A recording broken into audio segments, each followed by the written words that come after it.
Bakwethu siyalamukela kuhlelo lwamaviki wonke buza iBhayibheli kuphendule olamukela umfundisi uEslovu ikhamba lempofu ezimbili uOB lo CK ngizathi basamukele. Siyabonga mfundisi, salibonani balaleli, siyadibana njalo kuhlelo lwethu lwamaviki wonke buza iBhayibheli kuphendule lapho imibuzo yonke singabe silayo kakhulu egoqela isiprofeti nxa sikhangela uDaniel loSambulo ephendulwa liBhayibheli ngokwalo. Ukhuluma ngumfundisi umpofu CK. Salibonani balaleli, kuyintokozo njalo ubana samukelane kuleli iviki ehlelweni lethu lamaviki wonke lapho esinambitha khona ubunandi belizwi likaNkulunkulu. Sengathi ke uThixo angasenzela kuhle asichasisele ilizwi lakhe silizwisise lenze umahluko njalo ezimpilweni zethu. Umfundisi OB Mpofu, siyabonga. Siyabonga abafundisi CK lo OB. Siyabonga abalaleli, ngithanda ukuthi ngitsho ukuthi sikhangela incwadi kaDaniel. Umhlaba uyachaphazela, umhlaba uyaphithizela, lonke liyakubona, akudingi ukuthi nguqambe ngamabizo. Kodwa umhlaba wethu uyanyikinyeka kuleziphithiphithi, kulokungahlaliseki okunengi. Incwadi kaDaniel izasincedisa kakhulu ukwazi ukuthi kuya ngaphi, kubangelwa yini, kuzaphetha ngani. Abafundisi balapha ke ukuthi basincedise. Ngicela ubana nxa lo siba thatha usiba lwakho loba iPowerPoint yakho yokubhala ukubhalisa loba iphepha mbe ifoni loba icomputer obhala khona amavesi nxa beqamba bechasisa ulandele eduzane kuzakwenza ukuthi incwadi kaDaniel uyizwisise. Kanti ke incwadi lesesike sakhuluma ngayo phambilini sayiqeda sesiphinda njalo ngoba sibone ngani kuqhakathekile kakhulu ngesikhathi esiphila kuso ukuthi sizwisise incwadi ekaDaniel. Singaqede kaDaniel sizangena kuyaSambulo ngoba zihamba zombili lezi zincwadi. Lingabona bethinta loSambulo khonapha lingamangali. Zivele ziyancedisana ukuthi sibone kahle ukuthi izinto zimi kanjani. Bafundisi bami siyalamukela njalo. Sicela ukuthi singene endabeni yethu namhlanje. Singakaqali ngizacela ukuthi umfundisi uCK asibalele isahluko sokuqala sikaDaniel 1-8 uverse 1 kusiya kuma kwelika 8. Siyabonga mfundisi, uDaniel isahluko sakuqala amavesi awokuqala angu8. Ivesi ngu1 iBhayibheli lithi lona ngomnyaka wesithathu wokubusa kukaJehoyakim inkosi yakoJuda, uNebukadneza inkosi yaseBhabhiloni wafika eJerusalema walivimbezela. Inkosi uNkulunkulu yanikela uJehoyakim inkosi yakoJuda esandleni sakhe lengxenye yezitsha zendlu kaNkulunkulu. uNebukadneza wazisa elizweni laseShinari endlini kaNkulunkulu wakhe, wazibeka endlini yenotho. Waselaya uAshpenazi induna yabathenwa bayo ukuba ilethe ingxenye yabantu bako-Israyeli abozalo lwesikhosini kanye lezikhulu abangamajaha angelasici, ababukekayo, abahlakaniphileyo, alolwazi, akwaziyo ukufunda lalamandla okusebenza esigodlweni senkosi, bafundiswe izincwadi lolimi lwamaKhaladiya. Verse 5. Inkosi yabamisela isabelo sokudla kwabo kwensuku zonke okumnandi okudliwa inkosi lewayini elinathayo. Babezafundiswa iminyaka emithathu kuthi ekupheleni kwayo balethwe enkosini ukuyisebenzela. Phakathi kwabo kwakukhona uDaniel, loHananiya, loMishayeli, loAzariya abesizwe sakoJuda. Induna yabathenwa yabatha amanye amabizo. uDaniel yathi nguBelteshazari, loHananiya yathi nguShadrach, loMishayeli yathi nguMeshach, loAzariya yathi nguAbednego. Verse 8. Kodwa uDaniel wazimisela ukuba angazingcolisi ngokudla kwenkosi okumnandi langewayini eyayilinatha. Ngakho ke wasecela induna yabathenwa ukuba imvumele angazingcolisi. Siyabonga mfundisi OB sincedise kakhulu ukusichasisela kakhulu verse 2:9 lo 17 kakhulu nxa sikhangela ukuthi uNkulunkulu wanikela. Siyabonga. Siyabonga. Sikhumbula kubana emavikini adlulileyo lapha besithinta indikimba zencwadi kaDaniel. Enye indimba kumbe indimba esayigcizelela kakhulu ngeyokuthi uNkulunkulu nguyolawula into zonke. So nxa sisungula incwadi kaDaniel siyakubona khona lokho kusenzakala ukuthi uJehova nguye olawula konke, nguye umtshayeli wembali yomhlaba. So lapha iBhayibheli ithi yona kuvesi ngo-2 inkosi yanikela uJehoyakhimi inkosi yakoJuda esandleni sikaNebukadnezar. So sibonani lapha sinanzelela ukuthi nxa uNkulunkulu wayefake uthango lwakhe uNebukadnezar wayengeke anqobe amaJuda. Ngezinye indlela amaJuda babevikelekile kuphela nxa babelalela uNkulunkulu. Then uNkulunkulu wasesusa ihawu lakhe ngenxa yokubona kwamaJuda. So ngokususa ihawu lakhe uNebukadnezar waphiwa amandla ukuthi anqobe amaJuda. So lapha sibonani sibona ukuthi uNkulunkulu nguye olawula izizwe zonke. Ngitsho lezizwe ezingakhonziyo kumbe ezingakholwayo uyazilawula uJehova. So ngezinye indlela uNebukadnezar wayengeke anqobe amaJuda engazange anikelwe esandleni sakhe nguJehova. So lapha kukhona okunye esingakufunda ezimpilweni zethu. Ungakuqathanisa futhi lencwadi kaJobe. uSathane wazama ukuthi ahlasele uJobe kodwa kwamehlula.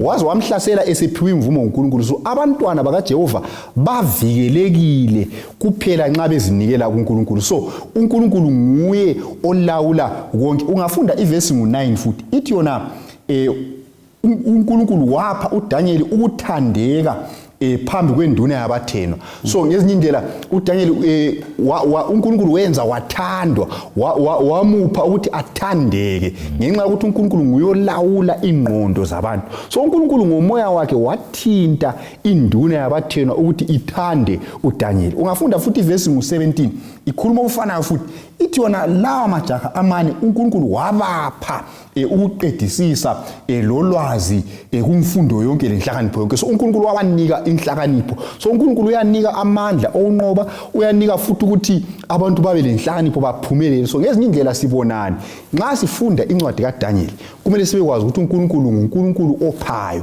uNkulunkulu olawula imbali yomhlaba. Angakunika ngakho ongakuthathela, angavula ngakho ongavala, angavala ngakho ongavula. So incwadi kaDaniel iveza ukuthi sivikelekile kuphela nxa sizinikela kuNkulunkulu. Umfundisi ngakakhulumi lo CK unxa ungasincedisa kakhulu kukhona uNkulunkulu akuvumelayo ukuthi nxa sisithi uNkulunkulu nguye konke okwenzakalayo uNkulunkulu uyabe kuvumela. Kunjalo. Kube ngaleyo ndlela. Kunjalo. Asiyo kwenzile ukuthi uyavumela. Kunjalo. Akulazinye izinto ezinzima ukuthi sizizwe ukuthi uNkulunkulu uzivumelelane. Ngiza kunika isibonelelo kwenzakale into ebuhlungu lapha eGweru labantwana abachele phakathi kwemota. Into ezinjengazona lezo kakusenzini sibe lohlupho ukuthi uNkulunkulu indaba engakuvimbelanga. Kumbe ezinye izinto eziyisihluku ezibuhlungu ezenzakala ebantwini. Embusweni ekhona emhlabeni jikelele kulezi zinto ezibuhlungu ezenzakalayo. Nxa sisithi uNkulunkulu uyavumela kasimfaki engozini. Siyabona. Kasimfaki engozini. Uhlupho kumbe ingozi ekhona ukuthi thina ngokwethu imicabango yethu mfitshane kakhulu. Ayifinyeleli kuzinga likaNkulunkulu. Ngezinye indlela akutsho ukuthi thina uthi size sikholwe kumele sizwisise konke okwenzakalayo ngoba vele ingqondo zethu zifiphazwe yisono. So ngezinye indlela asingeke safaka uNkulunkulu emhlolisweni uthi uNkulunkulu sesimhlola lapha simaka izenzo zakhe. uNkulunkulu uyongamaka thina izidalwa zakhe. So thina okumele sikwenze kuphela ikwethemba ukuthi uNkulunkulu lanxa engavumela olunye ulutho lanxa singaluzwisisi impendulo yena ulazo kodwa uhlupho ukuthi asikabi lazo thina kathesi ngoba imicabango yethu ifiphele. Kodwa uRoma ngo-8:28 yasincedisa ukuthi thina singathembeka uNkulunkulu uyaguqula imumo yonke isebenzele ebuhleni kulabo abayithandayo inkosi lanxa singeke sazwisisa konke owakathesi kodwa uyalawula konke. Yiyo indaba kumele siyibambe. So kukhona esingakuzwisisi. Kukhona esingasoze sikuzwisise size siyefika ekhaya. Siyabonga mfundisi. Hayi siyabonga kakhulu mbona kuyasincedisa mfundisi Mpofu. Ufuna ukukhuluma ngeminyaka le ekhulunywa lapha ukuthi kwakuthiwa ngomnyaka wesithathu. Abanye bangadinga ukuthi nxa ngabafunda imbali yiphi iminyaka esikhulunywa ngayo. Alright. Siyabonga mfundisi wami. sizaphinda njalo nalawa namavesi akuqala amabili ukuDaniel chapter 1 ithi yona ke ngomnyaka wesithathu wokubusa ukaJehoyakhimi inkosi yakoJuda uNebukadnezar inkosi yaseBhabhilona wafika eJerusalema walivimbezela inkosi uNkulunkulu yanikela uJehoyakhimi inkosi yakoJuda esandleni sakhe lengxenye yezitsha zendlu kaNkulunkulu uNebukadnezar wazisa elizweni laseShinari endlini kaNkulunkulu wakhe wazibeka endlini yenotho sinanzelela lapha ukuthi uNebukadnezar nxa wayezovimbezela eJerusalema weza amahlandla azaba mathathu okwakuqala weza ngomnyaka ka605 BC kulapho ayeza khona wafika wahlasela uthe esehlaseleke wasethumba lapha athumba khona wona la amajaha esikhuluma ngawo agoqela uDaniel uthe nxa esekwenzile khona lokho wachiya ebekile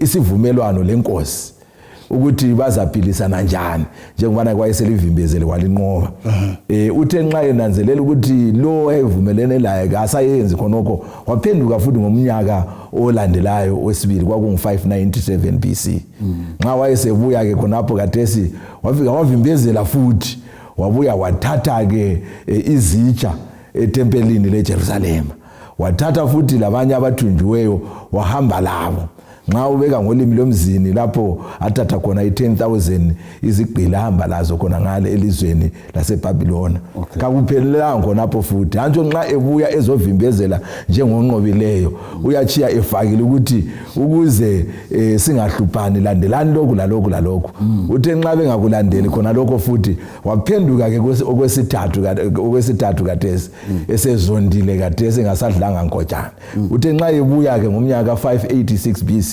kulapho afika khona wachisa wachitha iJerusalema wachiya kuphela abantu ababe khangelelwe bengabantu abangasela ncedo abantu abadala kodwa abanengi wathatha wahamba labo elizweni laseBhabhilona so yiwa amahlandla amathathu lapha abuya wavimbezela khona iJerusalema uNebukadnezar waze walicitha so lokhu kusinika nje ngamafitshana ukuthi umlimi nxa efuna ukulungisa ulutho lwakhe ngendlela yakhe kapho ukwenza khonapho uyasinika izixwayiso ukuthi thina silungise singayekela futhi aphinde futhi kokukhulunywa nguAmos ukuthi uNkulunkulu kayenzi lutho engazazisanga inceku zakhe wabambulela imfihlakalo yakhe so kwakuyisixwayiso lesayesinika abantu baseJerusalem ukuthi kabalungise ubudlelwano babo lakhe so ungakaqedi mfundisi ngabamba umlomo ukuthi ungibonani bani uJeremiah mfundisi owabanika kakhulu ukucebisa kungakenza kakhulu nguJeremiah so kodwa ngenxa yokuthi bona babesethuka baphinde babuyele entweni yabo bethuke babuyele entweni yabo uNkulunkulu waze wacina yethatha inyathelo hayi siyabonga mfundisi Obi nxa sikhangela abajaha la kungani kule ukuthiza babelakho ezimilweni zabo ngasichasisela babe ngabantu abanjani kumbe wavele wakhetha nje umfundisi uMphrofethi Chilo lapha ukuthi akhangele ukuthi ngabantu kanjani abathatha ngoba wachiya laba enxa abasebenza kufa ngazi kunjani nxa sikhangela lapha kuvesi ngo3 usiya ku5 iyasitshela lapho ukuthi kwakhethwa amadoda ngohlonzi oluphakeme olunjani iyangithinta kakhulu indaba ikakhulu ivesi ngo4 ithi yona amajaha angela sici abukeka kuhle alesipho senhlakanipho egcwele ulwazi lokuqondisisa abenelisa ukusebenza esigodlweni senkosi so ngezinye indlela eJerusalema lapho kukhonzwa khona uNkulunkulu sekudingwa amajaha angayasebenza esigodlweni senkosi atholakala ngezinye indlela kuthi ukuthini kuthi ukuthi esigodlweni lapho okubusa khona uNkulunkulu kumele kutholakale abantu abalobuciko obokuthi bangasebenza lalo bakungaphi emhlabeni ungabona inkolo isibangela ukuthi abantu behluleke ukuphumelela kokudingakalayo emhlabeni sokulohlupho ngoba uNkulunkulu nguye umnini inhlakanipho nguye ngumnikazi wolwazi so lapha uNebukadnezar esedinga la majaha kawuzange ukuthi hayi lapha laba ngamaKristu kakula abantu abakhaliphileyo abangasebenza esigodlweni senkosi kodwa kutholakala amajaha alobuciko obuphezulu ngenxa yani ngenxa ukuthi uNkulunkulu wathembisa ukuthi liza kuba ngamakhanda aliyikuba imsila kuDeuteronomy 28 ngale so lapha sifundani inselela esiyitshiyelwa le njengamaKristu ukuthi nxa udinga umuntu othembekileyo nxa isigabeni sibili ungathwa sifuna umuntu othembeke kulabo bonke abantu kumele lowo muntu atholakale ebantwini abangamaKristu. Mana mfundisi ngendlela engikuzwa ngayo akuvumi ukuthi ube ngumKristu ofunda iBhayibheli kunjalo kodwa ingqondo zakho ziphansi ngoba iBhayibheli limumethe udaba oluphezulu kulemfundo yonke emhlabeni so ungavela ulufunde ingqondo yakho iyaphakama wenelise ukuzwisisa laloba yini okufundwa emhlabeni so ofunda iBhayibheli kumele abe phambili ngoba ufunda ilizwi likaThixo umnini inhlakanipho yonke. Inceda mina mfundisi singakayi ku CK ngibona nawe ukuthi abevele ebukhosini bona ngokwabafana lapha kunjalo uthi royal family kunjalo babevele bengamajaha osendo lwesikhosini khona ngale eJerusalem eJuda kunjalo.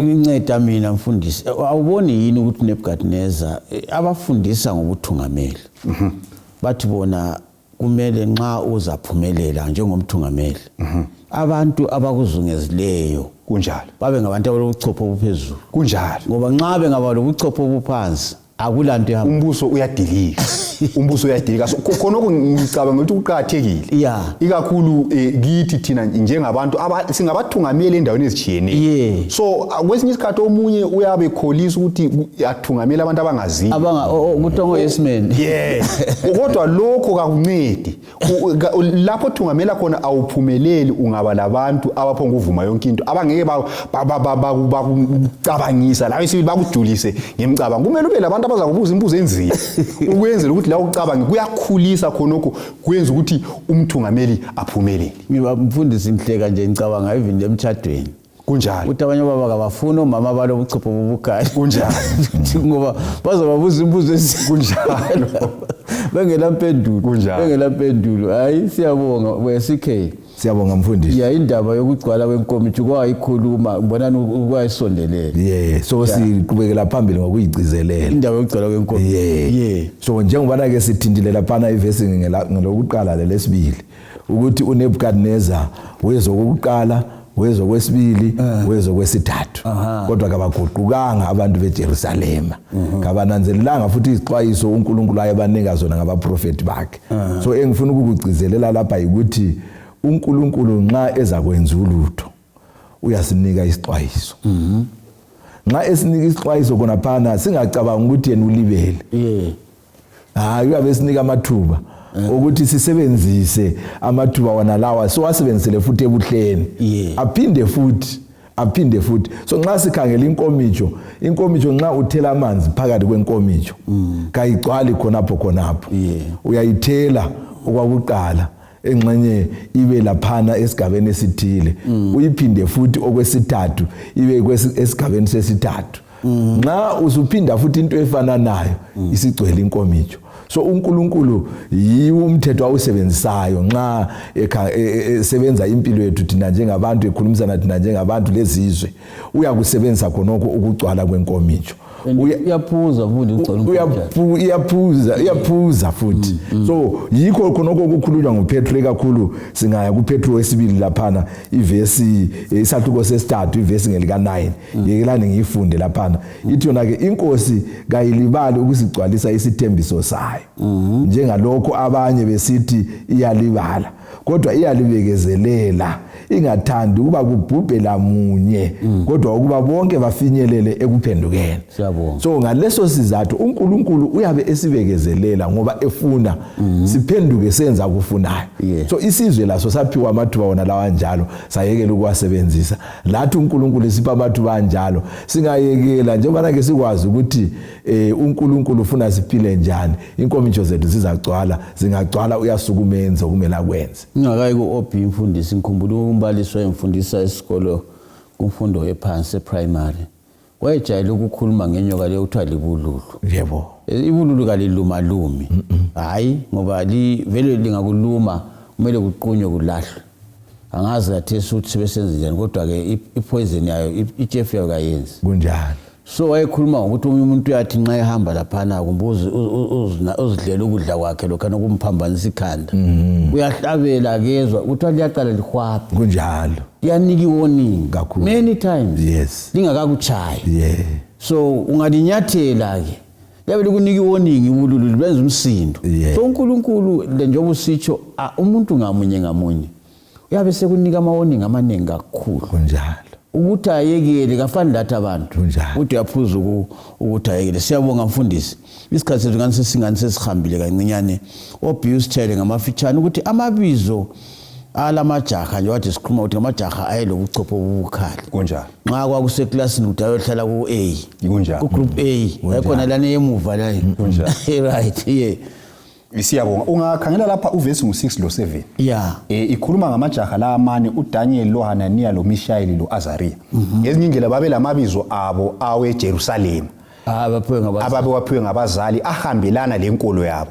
Ibizo lika Daniel lithi uNkulunkulu ngumahluleli wami, elika Hananiya lithi ukuthi uNkulunkulu lo Musa, elika Mishaeli lithi lo ofuze uNkulunkulu, elika Azaria lithi ukuthi uNkulunkulu ngumsizi wami. So ngamagama la ukuthi nxa ebizwa ayebakhumbuza ngoNkulunkulu wabo abamkhonzayo uNkulunkulu weqiniso. So uNebukadnezar ngokuhlakanipha kwakhe esindebeleni kuthiwa impethu ingena ngenxeba.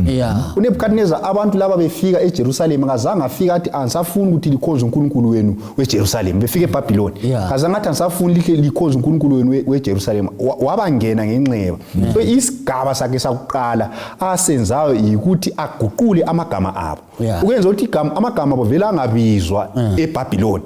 So wabanika amagama amatsha. Amagama la amatsha abaphiwa sebeseBhabhiloni ngamagama abonkulunkulu baseBhabhiloni ahambelana labo nkulunkulu baseBhabhiloni. Wayesenzelani? Wayefuna ukuthi abakhiphe inkolo yesiHebheru mbijana abe sebaqalisisa kutsha inkolo yeBhabhiloni. Njalo ebanika amagama lawo wayefuna ukubanikela kubo nkulunkulu baseBhabhiloni esenzela ukuthi bakhohlwe imbali yabo lenkolo yabo. So sifundani uSathane nxa efuna ukuqila umuntu, efuna ukudukisa umuntu, kahle akudukise kawani, ubuya mbijana umuntu azazibone esekhatshana ekoneni engananzelelanga. So kumele siqaphele ukuthi singathathi inyathelo lakuqala elokwenza okubi ngoba siyathina sizithola lapho esingacabanganga khona. Enxa sizabuya kikho mfundisi nje ukhuluma indaba eqhakathekileyo ukuthi ngiyakhumbula inkulumo leyangathi yakhuluma mbani ethi kuyini okusegameni, what's the inner name kunjani. Kodwa okuqhakathekayo lapha ngabona ibizo liqhakathekile kakhulu. Kulabanye abantu abalamabizo sizongaqambe lapha ukuthi anzima abathwalisa nzima kunjalo. Ibizo lakhona lize landele umuntu okhona angazi ukuthi kuhamba njani, ibizo ngani liyalandela. NgokweBhayibheli nje ibizo owakuqala ibizo limela isimilo somuntu liyakhuluma. Ngokwesibili ibizo limela lokho abazali abafisa umntwana abe khona. So nxa lokho liphindwa khona phana liyakhona umuntu agcine esiba yikho khona ngoba umuntu kuthiwa ngokubona kumbe ngokuzwa siyaguqula. So abazali abanika abantwana ababizo mfundisi la nxa nje kuyibonus esibanika yona ukuthi ungaphonga uphosela ibizo phezulu komntwana elinika ulazi lokuthi lichone kunjalo. Mfundisi CK, siyabonga mfundisi wami. Yes. Sikhangele kade uDaniel 1 verse ngelika 8. Ukubekile lapha uOB ukuthi impethu ingena ngenxeba. Inxeba la kuqala kwakuyibaguqula amabizo. Elesibili kwakuyibaguqula ukudla kumele bakudle. Enxa mfundisi singakafiki sisafika ikho ngazi. Ngibona ngani even kuyini abakufundiswayo kuthiwa i-curriculum ngesilungu ukuthi imfundiso ababayiphiwa philosophy babatshintshe. Mina mbona uNebukadnezar la ekhanda wayeshap kakhulu kazi mfundisi wami. Iqhubeka mfundisi. So sinanzelela ukuthi kathesi sebephiwa amabizo amatsha lapha, sebephiwa lokudla. Hayi khona lokho ababekudla beseJerusalem kodwa kwakudliwa inkosi. Sebephiwa iwayini elinathwa yini inkosi. Ngoba umuntu ubunjwa yilokho esikudlayo. So ke bathe benanzelela ke lapha engikuthanda ngoverse ngo8 ke uDaniel ke wasenanzelela ukuthi ukudla lokho kayisikho ukudla okufunwa nguNkulunkulu elizwini lakhe. Wasezimisela ukuthi angazingcolisi.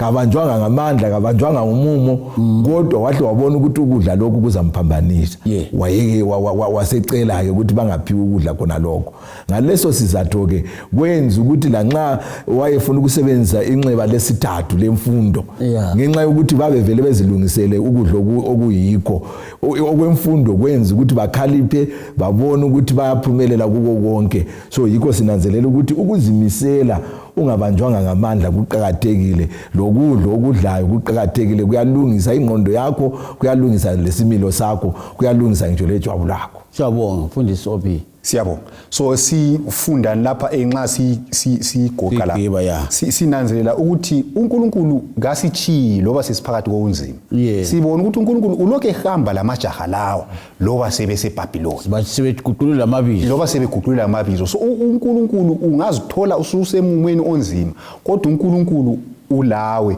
ungahlala uthembekile ungalahlekelwa omunye wathi baseBhabhiloni kodwa ngayisibo baseBhabhiloni sisemhlabeni kodwa akumelanga sibe abomhlaba nxa singabantwana bakaNkulunkulu kasizazini ukuthi singobani singaba ngabantu abazaziyo uNkulunkulu uyahamba lathi singanqoba loba sisemhlabeni oliBhabhiloni thina izimilo zethu kazifuze ezikaJesu isikhathi sesisala bafundisi kodwa mbona ngani linchiyile uverse 8 le uloluju lapha loluchiyileyo uDaniel wazimisela enqala mhlawumbe sizayibamba evini elilandelayo sizayibamba evini elilandelayo bakwethu imnandi indaba imnandi endlebeni yesihambi incwadi kaDaniel abafundisi basichasisela ngicela ubana silandele eduzane sabuloko silandela nje ubana silandela lapha sifunda kumnandi ukuzwisisisa ukuthi uNkulunkulu ufuna sibe ngabantu abanjani nxa loba siseBhabhiloni kodwa kasisiwo abeBhabhiloni